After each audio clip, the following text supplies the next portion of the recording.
جب سے یہ کائنات بنی ہے، اس دھرتی کے پہلے انسان اور فرد حضرت آدم علیہ نبینا علیہ السلام، اور حضرت آدم علیہ السلام نے بیت المقدس اور کعبۃ اللہ کی تعمیر کروائی ہے۔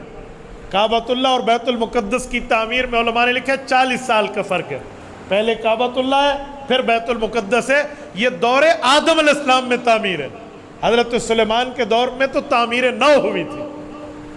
جب بیت المقدس بنائی گئی تو پھر بیت المقدس کو قبلہ اسلام قرار دیا گیا کہ مسلمانوں کا یہ قبلہ ہے، اور اس وقت سے لے کر نبی پاک صلی اللہ علیہ وسلم کے مبعوث ہونے تک، رسول اللہ صلی اللہ علیہ وسلم کے 17 مہینے نمازیں پڑھنے تک، ہجرت کے وقت بعد بھی یہی قبلہ رہا جسے بیت المقدس مسجد اقصیٰ کہتے ہیں، اور اس کے بعد کعبۃ اللہ اللہ تعالیٰ نے رسول اللہ کو دیا۔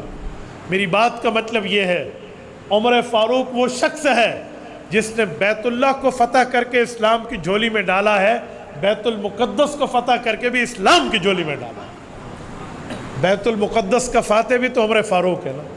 حضرت عمر گئے تھے، اونٹ کی سواری پہ گئے تھے، اسلم غلام کو ساتھ لے کر گئے تھے، اپنی باری پہ پیدل چلتے اور غلام اپنی باری پہ سواری پہ بیٹھتا۔ اتفاق جب بیت المقدس پہنچے تو باری غلام کی چل رہی تھی، وہ بیٹھا ہوا تھا سواری پر، حضرت عمر پیدل چل رہے ہیں۔ اس نے کہا بھی کہ امیر المؤمنین میری عرض ہے آپ تشریف فرما ہو اور میں مہار پکڑ کے چلوں، ابھی تو کفار کے رؤساء، لیڈرز، سردار، ان کی قیادت سے ملاقات ہے۔ فرمایا نہیں، عمر کے انصاف میں رکھنا آ جائے گا، آپ وہیں رہو۔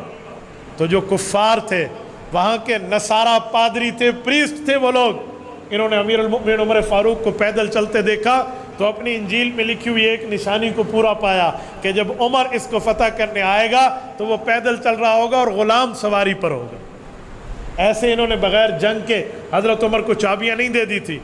بیت المقدس پہ کوئی خون نہیں گرا، کوئی جنگ نہیں ہوئی، کوئی تلوار نہیں چلی۔ وہاں نصارہ کے پادریوں نے حضرت عمر کے چہرے میں، حضرت عمر کے لباس میں، حضرت عمر کی کیفیت و حیت میں، حضرت عمر کی چال ڈھال میں ان نشانیوں کو دیکھا جو ان کی کتابوں میں تھے، تو انہوں نے وہ چابیاں بغیر جنگ کے حضرت عمر کے حوالے کر دی۔